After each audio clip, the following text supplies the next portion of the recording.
Rumors of a New England serial killer are swirling online, and some people are speculating that a body found in Springfield earlier this week could be connected to others found across the region. 22 News reporter Julia O'Keefe is live in studio with what forensic experts have to say. Rich, authorities are investigating the death of a woman found unresponsive off a bike path near the Connecticut riverfront Tuesday. Now, this woman's name and age have not been released, but her death follows 7 others between March and April in Massachusetts, Connecticut, and Rhode Island.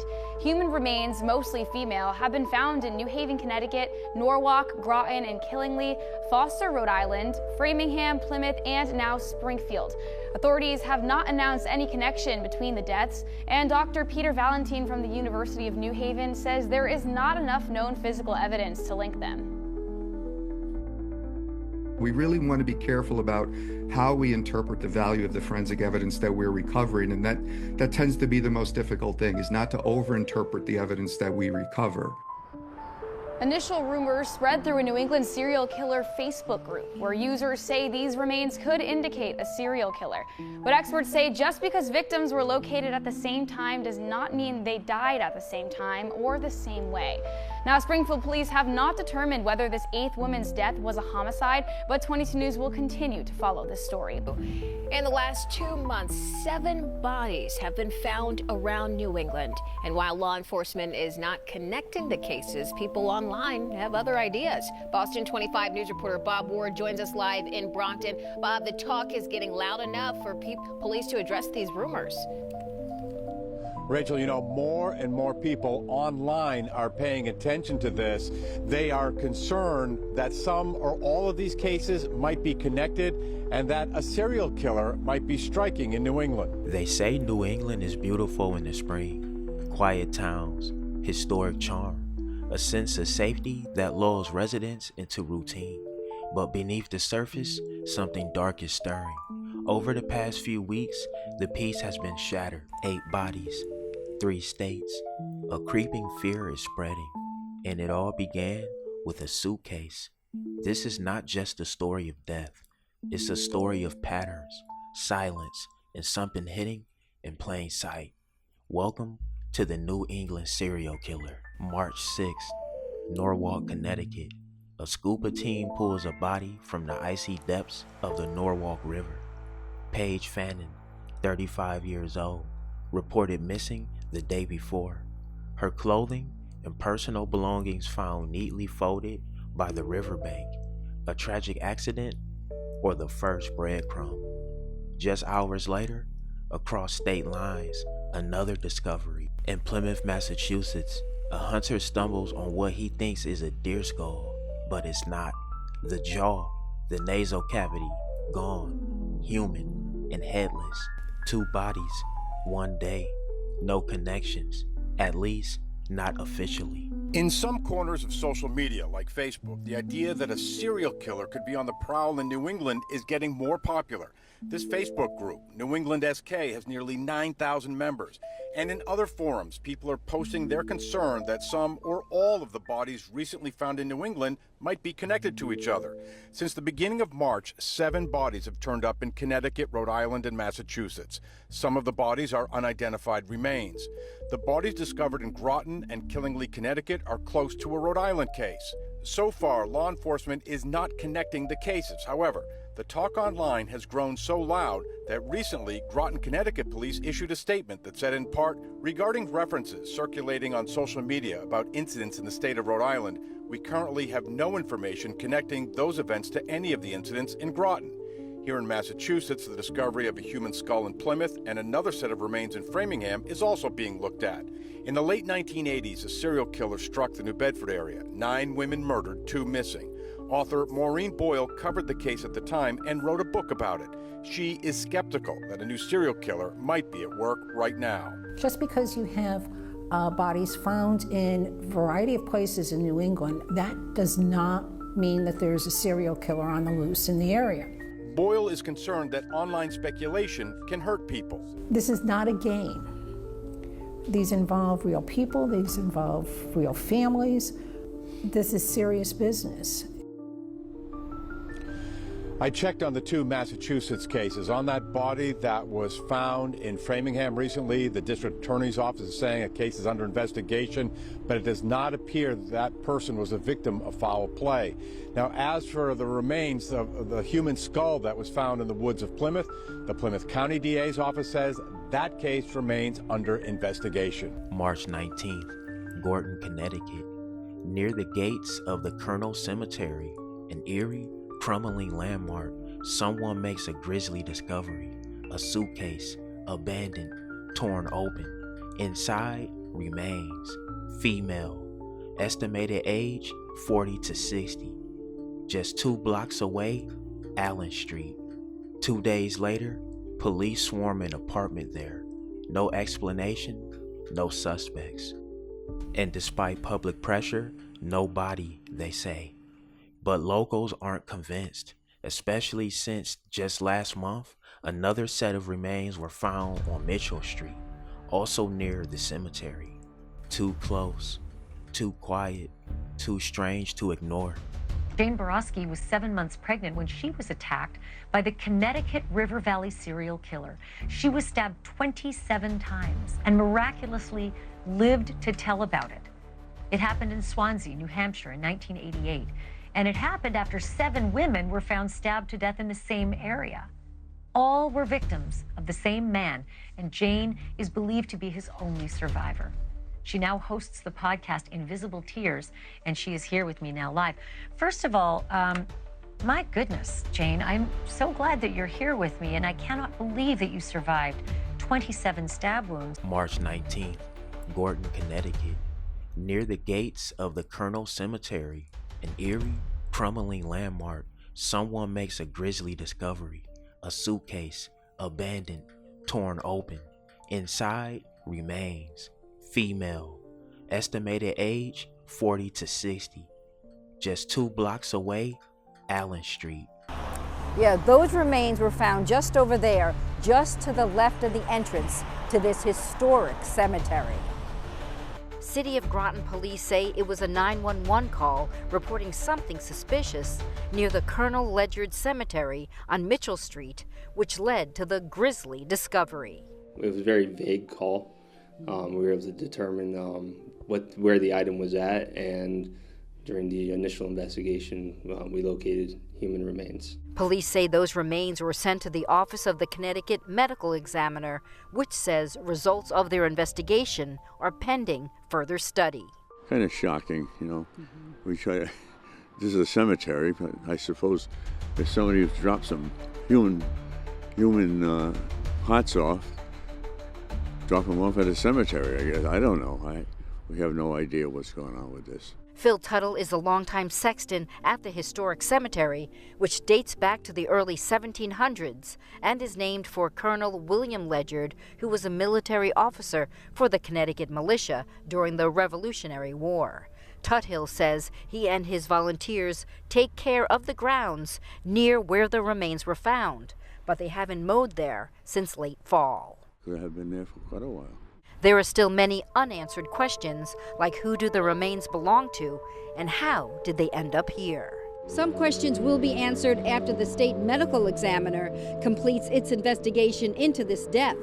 But police are also looking to the public for help. Our detectives are active, knocking on doors, checking cameras and doing their part and trying to identify people that may have seen something. Maybe we could set it right. Maybe we could help them out, have a police for it, you know. Now, police expect to release more information once they receive a report from the state medical examiner. We, of course, will bring you that information as soon as it becomes available. 2 days later, police swarm an apartment there. No explanation, no suspects. And despite public pressure, no body, they say. But locals aren't convinced, especially since just last month, another set of remains were found on Mitchell Street, also near the cemetery. Too close, too quiet, too strange to ignore. And developing details in a story we told you about yesterday, police in Groton say they have learned more about unidentified remains that they found back on March 19th. They were found near the corner of Mitchell Street and Ledyard Avenue. The victims' remains were located adjacent to the entrance of the Colonel Ledyard Cemetery, right near the bus stop on Groton local Route 11. The police are now looking to find out more about who this person was. An investigation has revealed the victims' remains were left at that location by an unknown offender back in mid-March. The victim is an adult female, we're told, with light pigmented skin. She is between the ages of 40 and 60 years old. It's believed she may have had Turner syndrome. People with Turner syndrome often have a short stature, broad chest, short, wide neck, and small chin. If you have any info, call the number on your screen, 860-445-2451. 5:13, and we want to head back to that developing story we're on top of for you in Groton, where police just wrapped up an investigation at an apartment complex. This investigation has been going on since yesterday, and your reporter Owen Kingsley is live at the scene right now. And Owen, just minutes ago, police cleared that scene.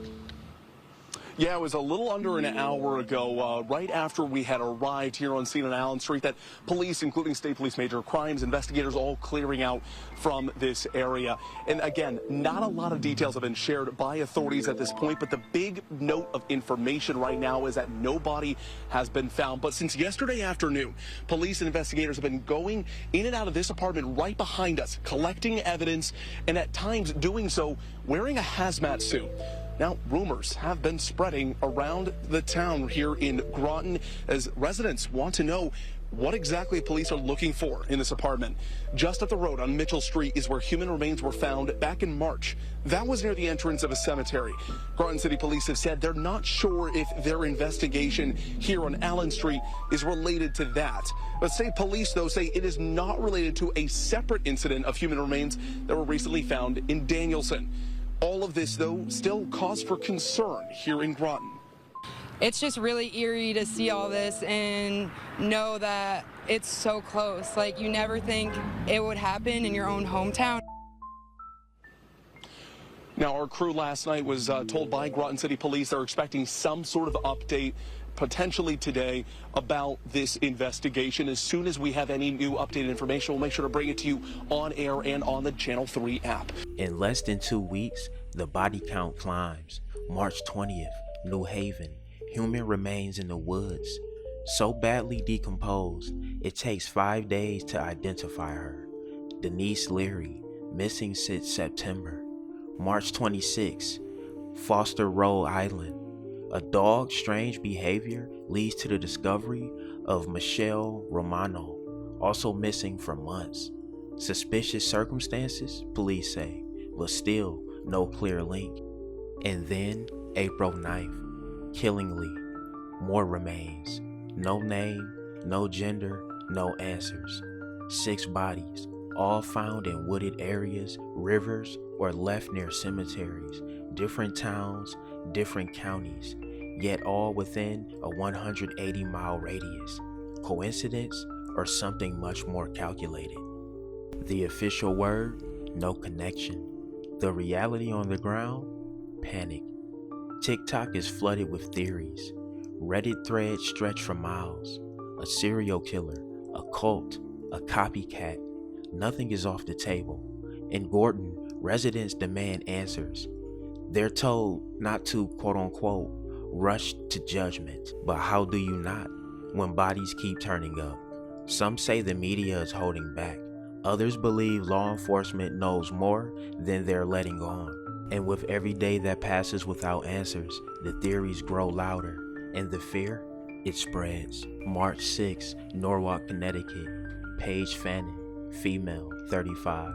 The body of Paige Fannin was recovered by Norwalk's police scuba team and fire rescue team on March 6. Local outlets, The Hour and the Daily Voice reported.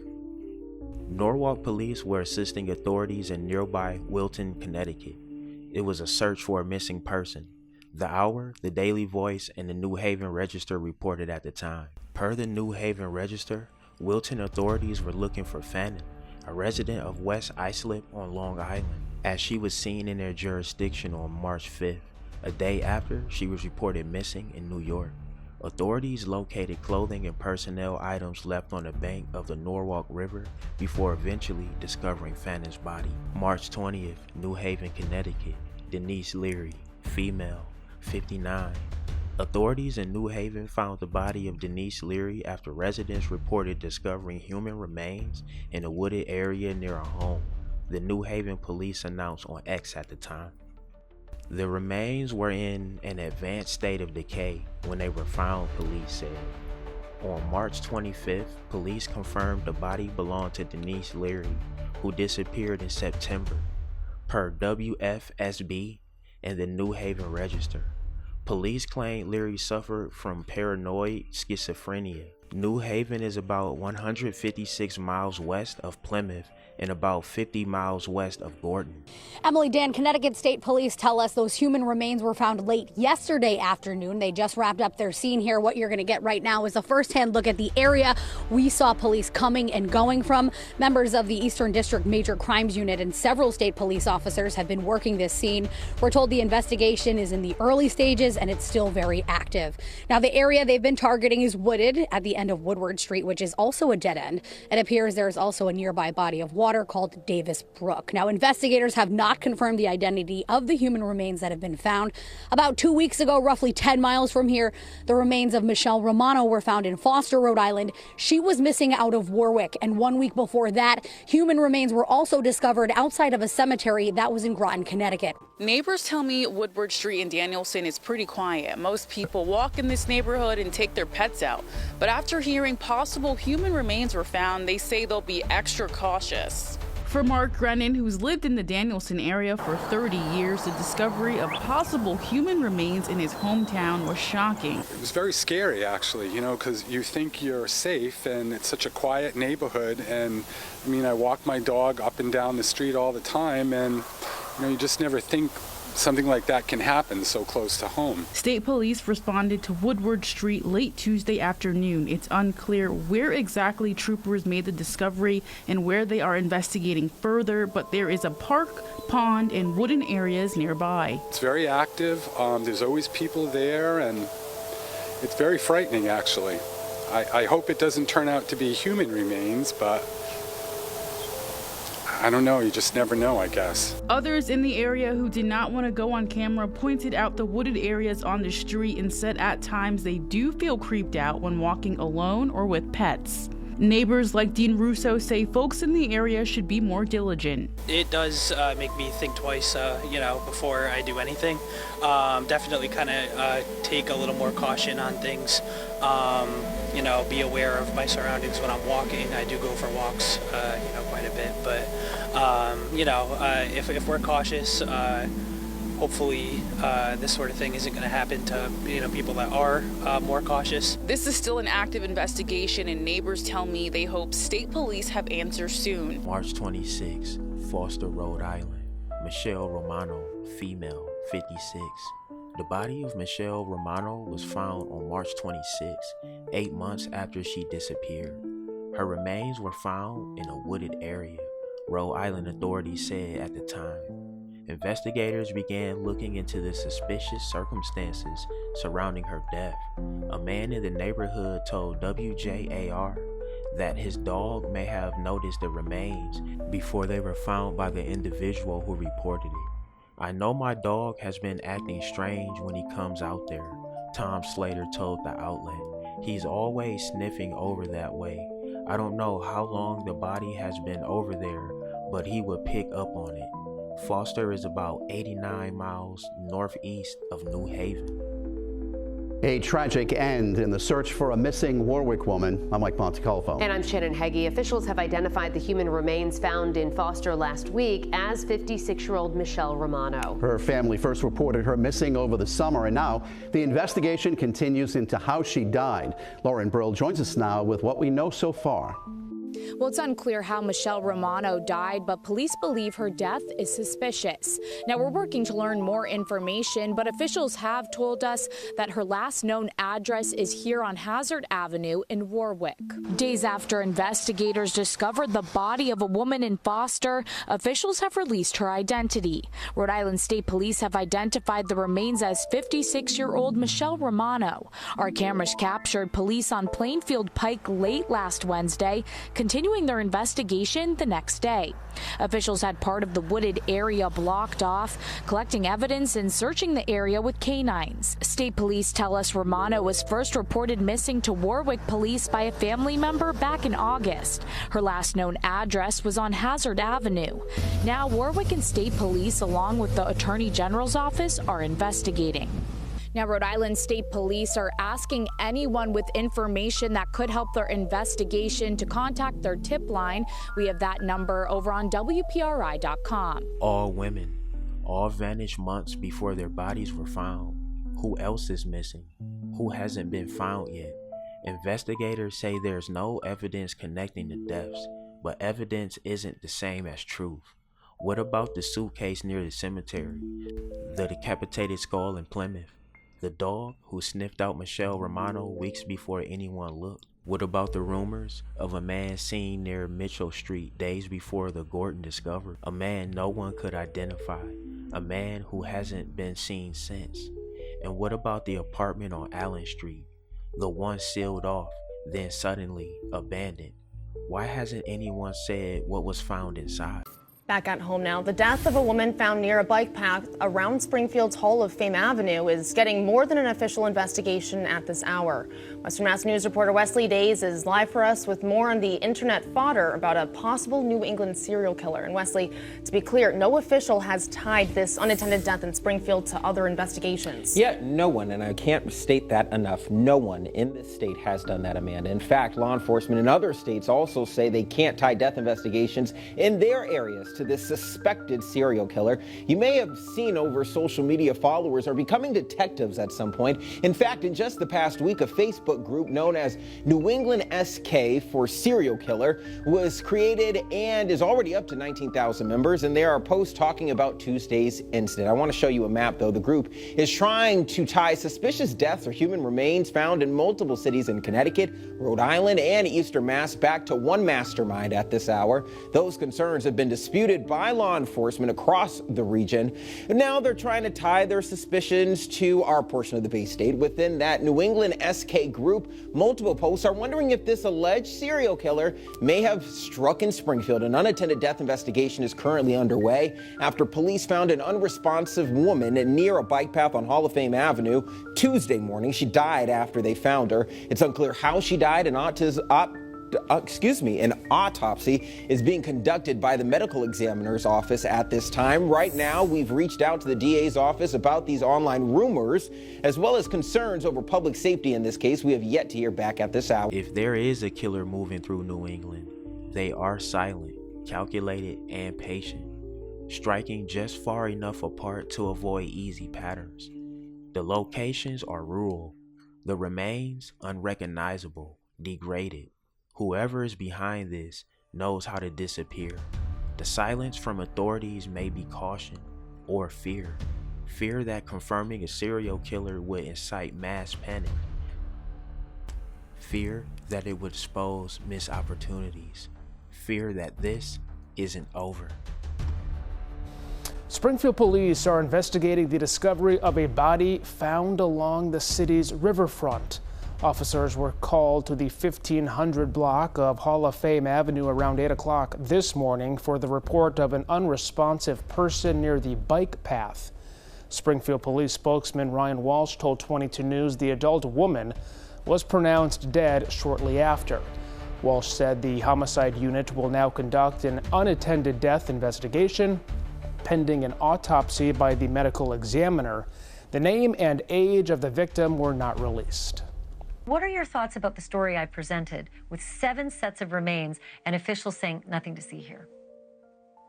I find it suspicious for first.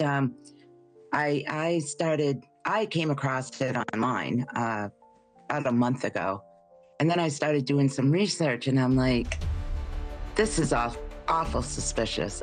It just didn't sound right that they weren't connected, and the law enforcement was just so adamant about, all these cases not being suspicious. It just didn't sound right to me. You have such a stake in a story like this, and I want to ask you, what is the responsibility here between law enforcement not creating panic and yet law enforcement making sure that people like you and I are safe when we're out and about? I think if they come forward and are honest that there may be some suspicious activity going on, I don't think that's going to spread panic. But what I think it will do is make people more vigilant. Like, make sure they do the buddy system when they're going jogging or going for walks, or letting somebody know where they are at all times. I think it's about keeping yourself safe. And so as far as them saying, well, they're afraid to, spread fear, I think the opposite. I think they should be letting people know that, you need to be, more aware of your surroundings and be safe. 2 bodies were found in the woods near a Walmart in Salem, Massachusetts on Wednesday afternoon, officials said. What led to the deaths of 2 males, or if they involved foul play, was under investigation as of Wednesday evening, according to the Essex County District Attorney's Office. Investigators are expected back here in Salem later today, all part of the death investigation. Let's take you up to Sky 5. This all happened yesterday afternoon, just around 2:30, when police say a man walking his dog on Highland Ave found the bodies of 2 men. Now, that area is near a Walmart shopping area in Salem. The Essex County DA and Salem police are working together on this investigation as they try to determine how these 2 men died. No word yet from police if foul play is expected in these deaths. Anyone with information is asked to call Salem PD or Mass State Police. We're live in Salem this morning. I'm Ted Wayman, WCVB News Center 5. 1 body was discovered by a man walking his dog near the Walmart on Highland Avenue about 2:23 p.m., prosecutors said. When police arrived, they found a second body. Anyone with information about the bodies was asked to call Massachusetts State Police. Your attack, 27 stab wounds at the hand of the Connecticut River Valley serial killer, and it is still unsolved, Jane. I didn't realize that. That person is still out there. Actually, let me ask you, do you think that person is still out there, or do you think that person may be dead by now? I don't know. Supposedly I'm the last one that he attacked. I'm the only survivor, and I don't know if he's still around, if maybe he's incarcerated, or maybe he's dead, or I don't know. I don't know if he's still around or not. I really have no idea. We've been putting up 2 of these images. To me, they look very different. Is there one of these 2 images that looks more like the man that you remember, or how is your memory after such a horrifying attack? The one on the left is the actual composite that I did. The one on the right is something totally different. But the one on the left is definitely the composite that I did. Yeah, because the one on the right looks completely different. The hairline looks different. Everything looks different. Maybe it was the police trying to suggest maybe this is what he looks like if he's got a wig or glasses on. But can I ask you, how on earth did you survive 27 stab wounds? I was pregnant. I was 7 months pregnant. And I truly believe I survived because of my daughter. My daughter wanted to live, so it gave me the strength to live and to survive. She ended up surviving also, which she blessed me with a granddaughter. So yeah, I feel blessed, and I'm thankful that I did survive. I'm going to call you again because we're going to continue to watch this story as the details come out. Jane Borowski, thank you so much for being alive and for being here tonight. Thank you. 8 bodies, 3 names, and still no one knows who's next. Is there a killer walking among the quiet neighborhoods of New England, or are we simply seeing the chaos of coincidence? Either way, one thing is certain.